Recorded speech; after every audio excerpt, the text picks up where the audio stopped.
Ladies and gentlemen, welcome back to the garage. It is cold as... I was going to say something inappropriate, but I won't. But it's very cold out here as we're going through a snow/ice storm right now. And I thought we might be losing power literally any second now. And also the BAFTAs are releasing their nominees kind of in the middle of the night tomorrow night. It'll be like 3 o'clock in the morning where I live. And that's on the 27th of this month. So I said, you know what? I better hurry up and get a video out for my predictions for what I think is going to get nominated at the BAFTAs this year. We're also on that same day, although at a normal waking hour, going to be getting the nominations for the WGA or the Writers Guild for screenplays. I might touch on that a little bit at the end of the video as to what movies I think and what screenplays I think might show up there. And when it comes to the BAFTAs, I'm only going to give you the major categories. There's a lot of categories of the BAFTAs, just like at the Oscars. I did make predictions for all of those, and I would like for you guys to follow me over on the Award Expert app if you're into it. Thanks to Brother Bro and Cole and the whole team over there for putting that app together for us awards junkies. But you can follow me on there and, of course, at Letterboxd as well. And all my socials, actually, is just at the Awards Garage. So hit me up over there and you can see what I predicted in all the categories, including the ones that I'm not going to be going over on today's video. Also, don't forget about channel memberships. They are open for as little as a couple bucks a month. You can get a ton of members-only videos. I do at least one per month for members only. And I do a ton of brainstorm sessions when I'm in my car and just kind of talking to myself about award season for members, as well as getting all of my new rankings videos early, movie reviews, those types of things. The members get to see those at least a couple days in advance. So anything you can do to help me out, especially during award season, because this is not my full-time job, believe me. My kids are, and then I have an actual full-time job. So if you want to help me out, click join down below and you can read all about that. All right, let's see what I got going here for the British Oscars, the BAFTAs, as it were. So we're going to start with the writing categories, adapted screenplay. So as you guys, if you've been following my channel, you know what I like to do is I like to give you a wild card, which is a movie or performance or whatever that I don't think is probably going to get nominated. It stands a very, very less than 5% chance, but it could happen. And the other one that you'll see pop up on all the slides is the Uno reverse card or the swap card. So that's a movie that's a little more likely to get a nomination in that category, but it's not one that I'm predicting. But if it got in, it wouldn't be a shock. It would just be like, oh, okay, I should have picked that. And that's what the reverse card's for. So looking at adapted screenplay, the ones in green are what I think is going to be your nominated field. Something to keep in mind for the BAFTAs is that for some reason they have various number of nominees depending on what category it is. So for the screenplay categories is 5 nominees. These are not my winners necessarily. These are just the most likely to get nominated with what the number refers to.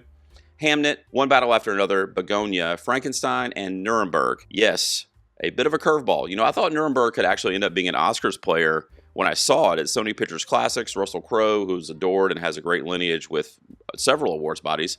And it is very BAFTA coded. It just says British or European to me. It's their type of movie, I feel like. You know, even as recently as films like All Quiet on the Western Front. So I just feel good about that one showing up in a couple categories on Tuesday.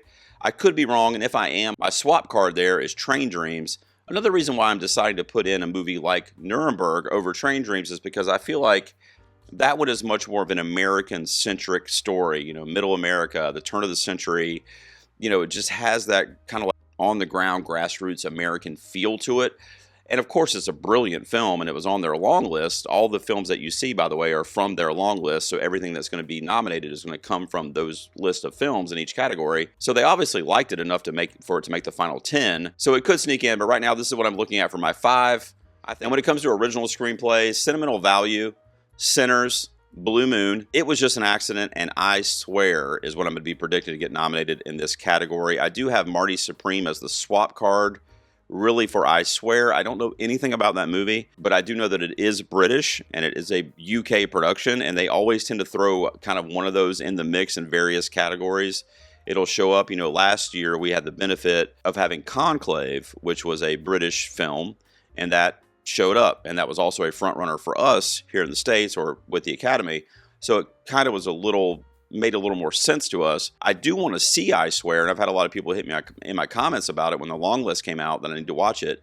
And I meant to actually look up and see if that was available now that I'm going to be snowed in for a couple days. But nonetheless, I do think it sneaks into a couple categories outside of the British film category as well, and I have it here. I do think Marty Supreme would be the swap for Josh Safdie and Bronstein.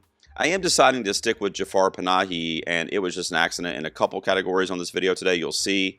with the BAFTAs. I think the international piece is going to help him a little bit. On that same note, I think a movie like The Secret Agent might hurt at the BAFTAs, because when it comes to these like South American stories of like Hispanic or Latino heritage, they don't always do that great at the BAFTAs. I don't know why. Now, I'm Still Here last year did make their long list, as did The Secret Agent. So, it's possible that they like this one a little more than they liked I'm Still Here last year, and it does sneak in. But Wagner Moore didn't make the long list for acting, which we'll get to here in a few minutes. So I do have it as a wild card, though, because I don't really know how they're going to feel about that movie. I really don't. And even though it says wild card, it's one of those where I wouldn't really be shocked if it sneaks in. But right now, the 5 that you see in green there is what I'm going to predict to get nominated for original screenplay. By the way, Noah Oppenheim's screenplay for House of Dynamite. If that makes it, I'm going to be a happy camper. Me and like 4 other people that like that movie are going to love that. Thank you, BAFTAs. Animated film, this is going to be an easy slide. So they only do 3 nominees on a long list of 6, which is not a long list, BAFTA. But I've got Little Amelie, or the character of Rain, Arco from Neon, and Zootopia 2 as the 3 that make the next level and actually end up getting nominated. K-Pop Demon Hunters is not eligible at the BAFTA. So if you're wondering why that one's not listed here, it was not eligible. I think their release window or something like that, the theatrical window, didn't apply to what the BAFTAs go for, so they didn't consider it. I do have the wild card as the new Demon Slayer film, made like $1 billion. It was a huge hit. It's a pop culture phenomenon. It's a huge success. I don't know how big it is in the UK. If it's as big there as it is here, then yeah, it could sneak in. But it did show up at the Globes, which has an international piece to it, so it could very easily get in there. And then Elio is the obvious swap card for me. If Zootopia 2 didn't get in, it would probably be the other Disney, in this case Pixar, but that's what I'm going to go with. Non-English language is an interesting category. Like I said earlier on a previous slide, I decided to stick with Jafar Panahi, and it was just an accident. So I do have that one in there, but I think sentimental value, with its narrative built within the structure of the film, and it's a film around, built around movie making and casting and acting, and it's a very filmmaking centric story. And I've always thought that it would speak to really all the awards bodies, and everybody's been biting on it with the exception of the SAG, which did surprise me a little bit. But it's the international film that, with the exception of that one-off, has been kind of consistently showing up everywhere. And I think really does have something to say to all those various types of voters. And then at this body is specifically is going to benefit from the international piece, right? All international. So I don't think there's any American members in the BAFTA. If there are, I apologize, but I don't think there are. So I think it's going to speak to it even more so at an award show like this. And then I have Panahi at the number 2 for his narrative and the international piece, which, that movie's been like slipping in the last few weeks, and I don't know why, and I feel horrible about it. And I predicted it in Best Picture at the Oscars instead of F1, and I knew it was probably between those two, maybe Blue Moon. But I decided to go with Panahi there, and he didn't make it. Also didn't make it into director. Of course, wasn't on the DGA 5. So, it's been slipping. He's been suffering in the last few weeks, whereas the first half of award season, especially with like the critic circles and stuff, he was everywhere. So it's like really strong first half, and then in the second half, it's losing its lead, and by the end, it might lose at the last second shot or whatever. That's kind of how that is feeling to me, the trajectory for that film. With the voting window for the BAFTAs, the results of the Oscar nominations should not really affect what happens here for their nominations. So I'm going to say that it does get in. Now, had they witnessed what went down, maybe not, but I'm trying to take myself out of that scenario, and I think it gets in here. I've got Nouvelle Vague, The Voice of Henry Job, and Left-Handed Girl rounding out my 5. Again, Secret Agent would be the swap. I just don't know how they're going to go with a Brazilian film. They haven't been really kind with films from those parts of the world in the past. Could they be with this one, with the momentum and the passion behind it? Absolutely, and frankly, I hope they are. But I'm trying to think of what speaks to their sensibilities a little bit more. I definitely think Nouvelle Vague does. It's a French film, of course, but Richard Linklater is an established director. It's got a little bit of everything in there, black and white. It's a very beautiful film. It had a surprise nomination at the Globes, which also had an international piece to it. There is some crossover there with the voting, I would imagine. So I think that one gets in here pretty highly, honestly. I feel pretty good about that one. The Voice of Henry Job and Left-Handed Girl are 2 of my favorite international films I saw this year. And I think they get in over those other ones that I was mentioning from Neon, like The Secret Agent. It's based on the part of the world that they come from. Serrat is a Spanish production. The Secret Agent, of course, is Brazilian. I don't know, and I love all of those movies, so I can't lose whatever gets in.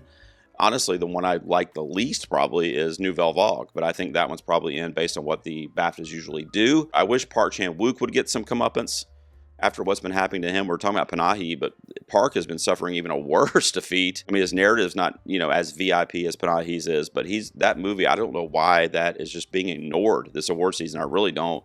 It's easily in my top 10 films of the year. It's one of the best on this list right here in front of me.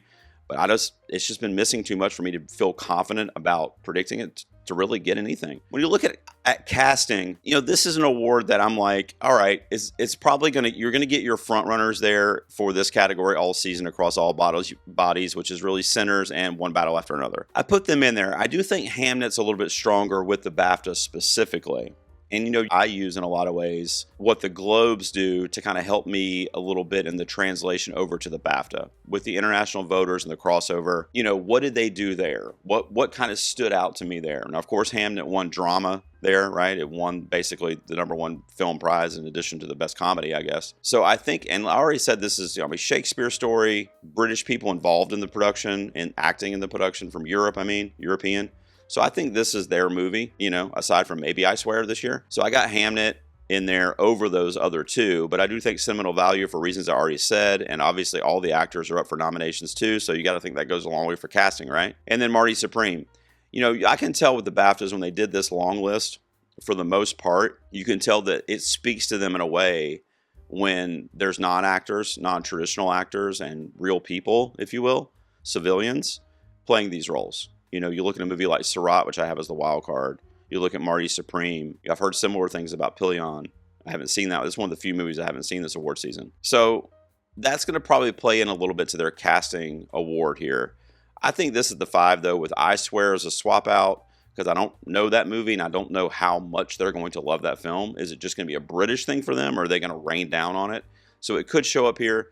And then I have Surat as my wild card. Supporting actress is a, headache of a category this year. And I'm talking about at the Oscars, but really everywhere, because it all is going to tie together this year. So let me talk a little bit about it. I talked about it on my most recent video that I did just yesterday, actually, for my early predictions for who was going to win the Oscar. And I said in that video that I'm standing by on this video, because they go hand in hand. I said that Wunmi Mosaku was probably going to be my pick to win the supporting actress Oscar, if A, she gets nominated at the BAFTAs, and B, she ends up winning the BAFTA.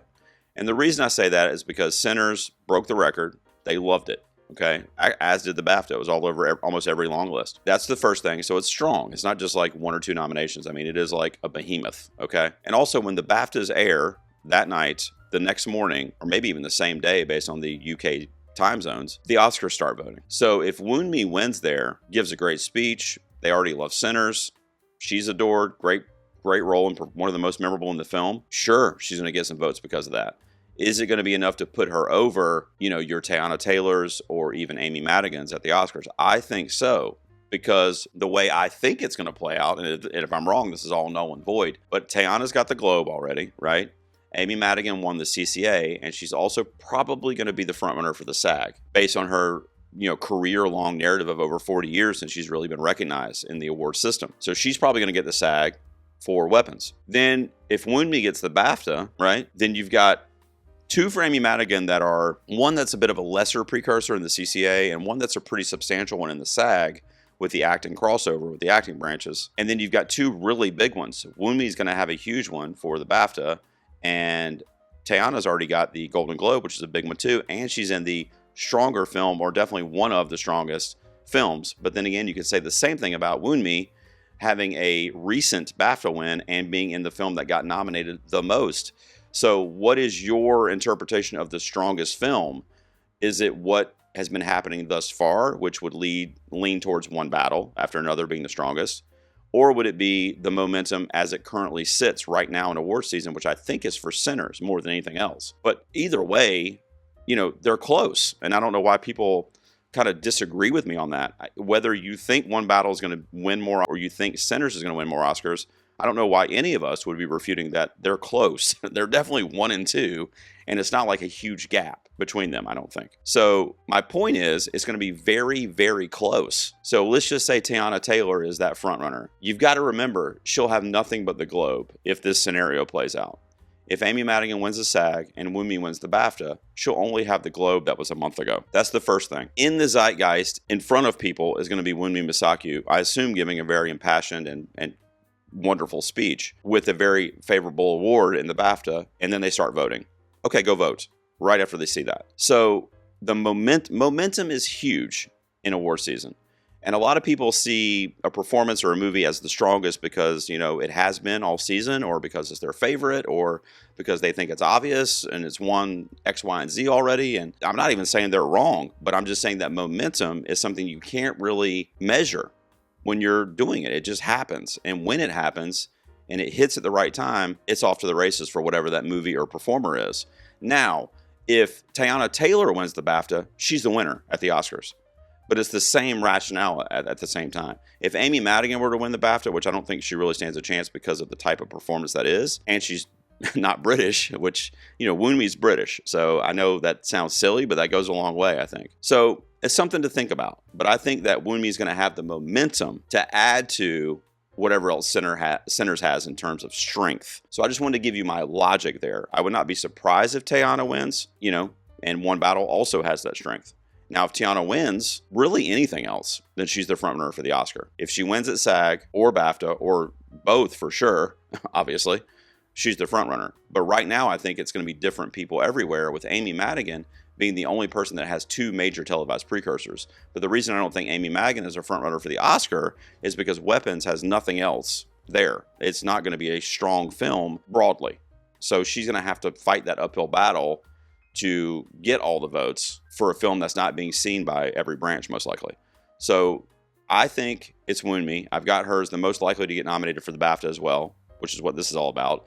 I do think Inga Ibsdottir Lilius is probably the biggest competition, even more than Teyana Taylor, because of the international piece. And Elle Fanning didn't get on this list, so she's not competing with anybody else from the movie in her category.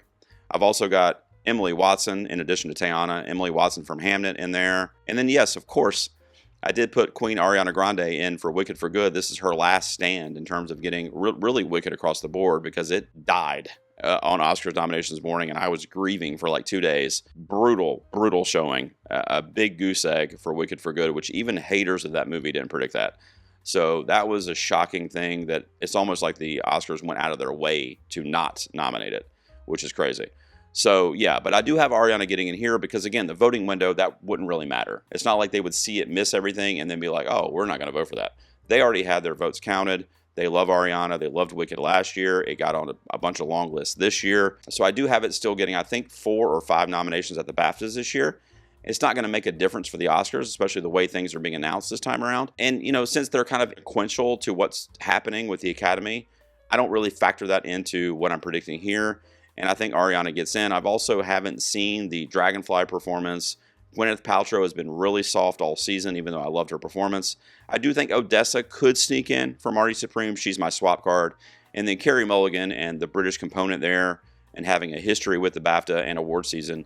A Ballad of Wallace Island did show up in a lot of places on their long list, and it is a British film. So she's my wild card. She could sneak in there. She's adored, and I love that movie. I was pissed that Tim Key didn't get a mention from that movie. I'm not sure how the BAFTA missed that. They got Carey Mulligan in there, who kind of disappears for a big portion of the film. She's great in it, but the two male performers in that movie, particularly Tim Key, are in the whole thing. And Tim Key was like, to this, that's still one of my favorite supporting and comedic performances of the year, so I don't know how he missed. Supporting actor is a little bit easier. Very similar. I think Stellan Skarsgård for sentimental value. He's already got the Globe, which I didn't even have him getting when I predicted him to win the BAFTA and the Oscar. So I still think that's going to happen now. I think he's not going to get the SAG because he's not there, right? So it's probably going to go to like a Jacob Elordi, or maybe even like one of the One Battle guys. Sean Penn is heavy for what the SAG usually does, and they love Benicio del Toro there as well. But I still have Skarsgård as the most likely to get nominated here at the BAFTA and also eventually win it, which is then going to carry him to an Oscar win. That's what I'm predicting. If he loses the BAFTA, then I won't predict him to win the Oscar. But I really don't, unless Paul Mescal upsets here, or maybe Jacob Elordi. They nominated him for Saltburn. Maybe. That's why I have those as my top 3. And I could see any of those happening. But really, it's a very, very similar situation to Wunmi Mosaku, is that we might not know what to predict for this category. Because if Skarsgård doesn't win this, and let's say it's somebody that, it's not Elordi, because Elordi, so then let's say somebody else gets the BAFTA, not those two. Let's say it's Paul Mescal, right? Which would make sense with this body, honestly. Then who are you predicting at that point? You know, I mean, arguably the biggest like tell for crossover is the SAG. So really you could predict whoever won the SAG in that scenario if it was somebody different for each thing. So like, you know, if Benicio del Toro won the SAG, then you have 4 different major televised award winners in this category.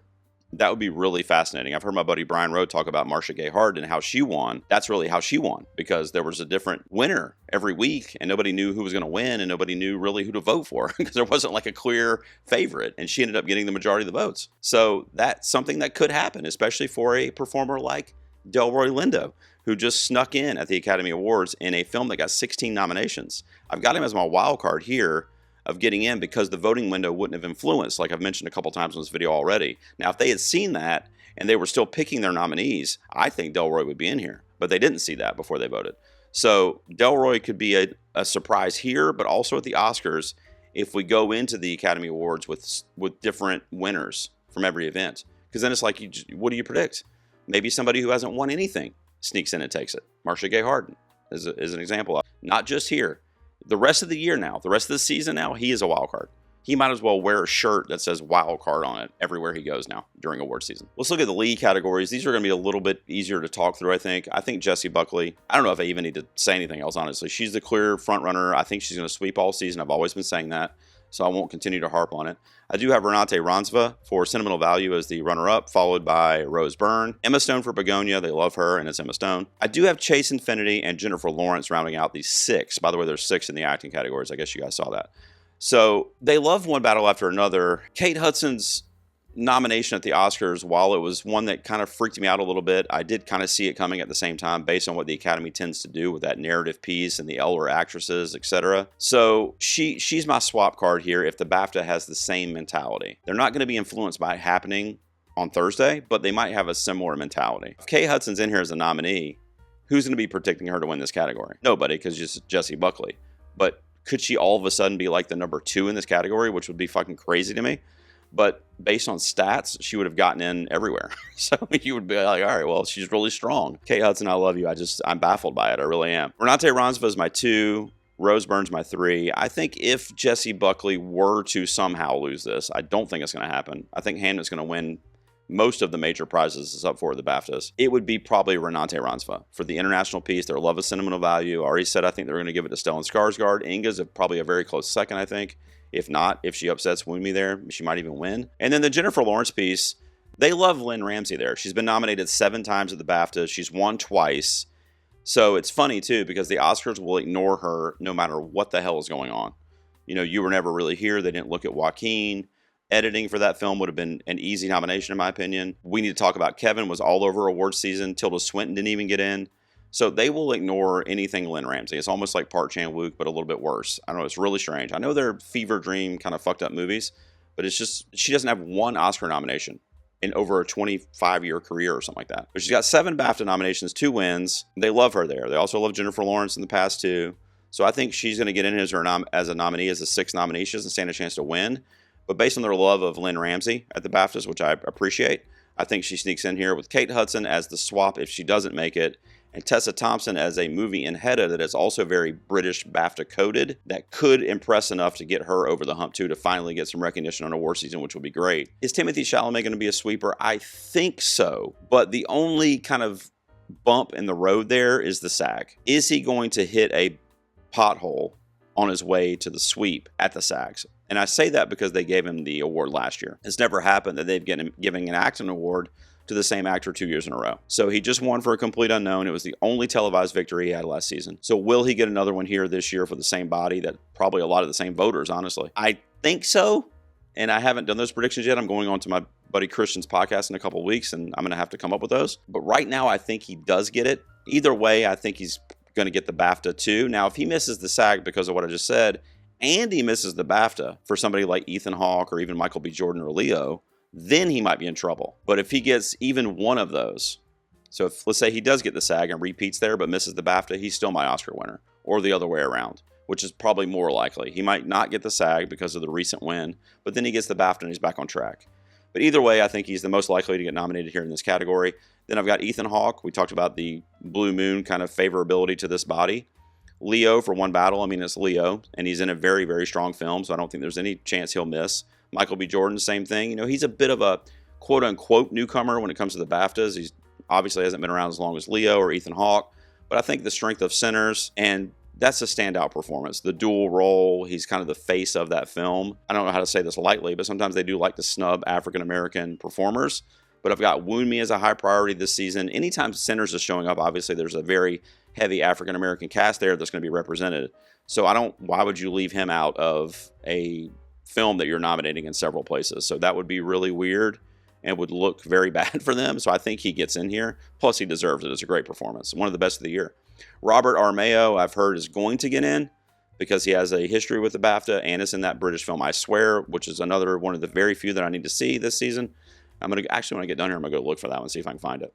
And then I've got Jesse Plemons sneaking in here at number 6 for Begonia. I think he was probably in that 6th spot at the Academy Award nominations too. He just missed it for Ethan Hawke. They both have room to get in here at the BAFTAs. And then the wild card is Harry Melling for Pillion, but I know that's a film that showed up on the British film nominations as well, so I know it's a British film that they'll probably love.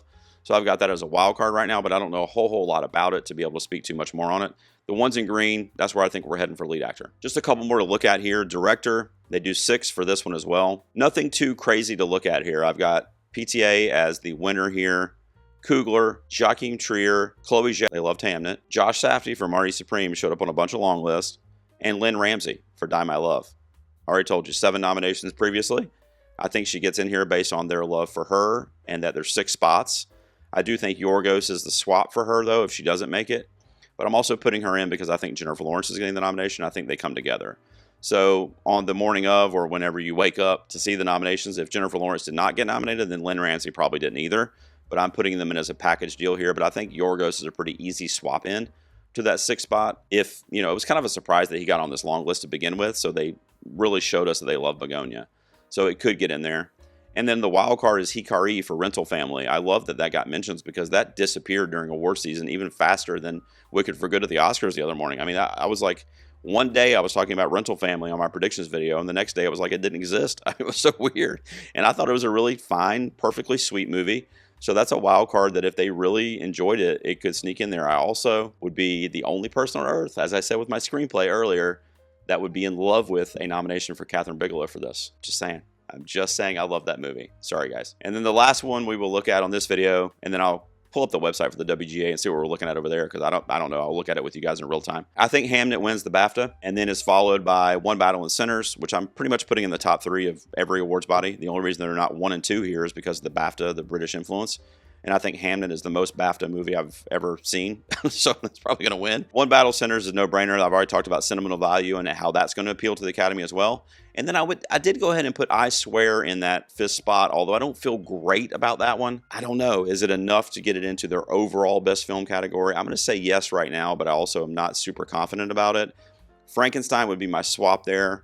And then Nuremberg, as I've been saying this whole video, could be in a few categories on Tuesday when we see those nominations, and this could be one of them. Best film. So could Begonia, so could Marty Supreme. They only do 5 here because they do, I think, 10 in their British film category, which I swear is going to be in. So that's why I was like, maybe I'll leave it out here, maybe I don't, but sometimes they do crossover. In fact, a lot of times they have crossover nominees. So I'm going to leave it in. This is the 5 I'm going to lock in to Award Expert as my predictions. But I would warn you, if you predict Nuremberg, you're going to look like a genius if it does what I think it's going to do and start taking over some of these categories as a wild card.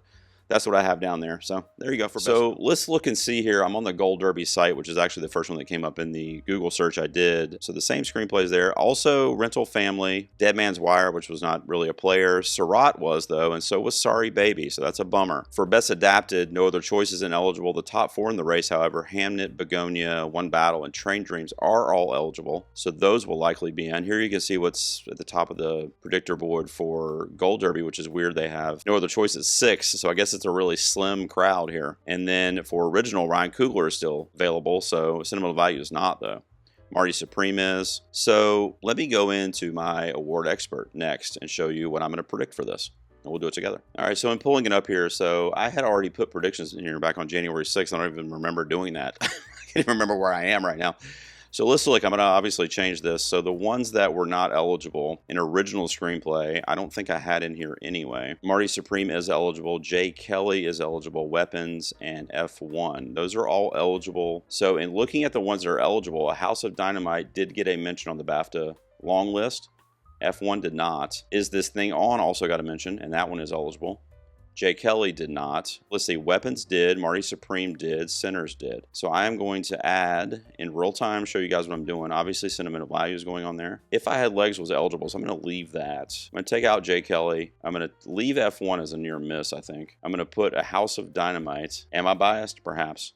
Secret Agent was not eligible. Rental Family was not eligible. I think the James Sweeney screenplay for Twinless is extremely underrated. So I might put that in here as a wild card as well, assuming that's eligible. It was not on the list that I just saw of ineligibles. So let me save those. Let me reorder this, and I'll show you what my actual predictions are going to end up being. So I am going to leave Weapons in, and I think I'm going to put it like this, I think. So my predictions for original screenplay, the WGA, but I think I'm going to stick to Sinners, Marty Supreme, Sentimental Value, Weapons, and A House of Dynamite. Those are my 5 for original screenplay, the WGA. Let's do the same thing with adapted real quick. This is what I had in here for adapted, and I think it said all the major players are still in play there, so I might keep this very similar to what it is now. So obviously One Battle is in. Hamnet is eligible or not? So let's see. Yeah, they are. So let me change this. Oh, I have Hamnet. So Hamnet is eligible. Begonia and Train Dreams is eligible. I'm trying to see if Frankenstein is eligible, but I believe it is, as is Wake Up Dead Man. That's probably the 5. Let me, actually, you know what? Let me see what the community says over there, even though you guys would have failed me on original. But let's see. You guys also have that as your 5. With Wake Up, I see Park's not eligible there. Wicked for Good could shock, but that's been dying a death. So, and I've already told you that I think Nuremberg could surprise in a lot of places. I think I'm probably going to stick with that 5 too, which is the same 5 that you guys have. I might move Frankenstein down a little bit there, and Wake Up Dead Man. Yeah, that's probably where I am actually.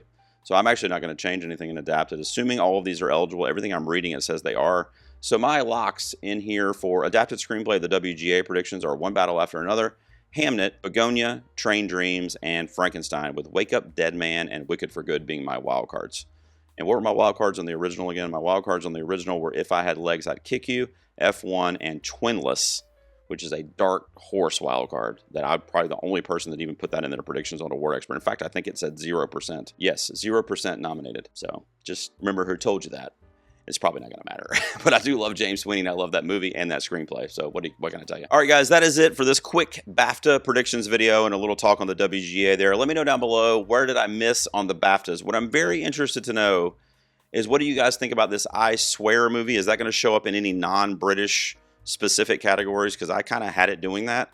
And also, what are we doing in supporting actress? I don't know what to do there.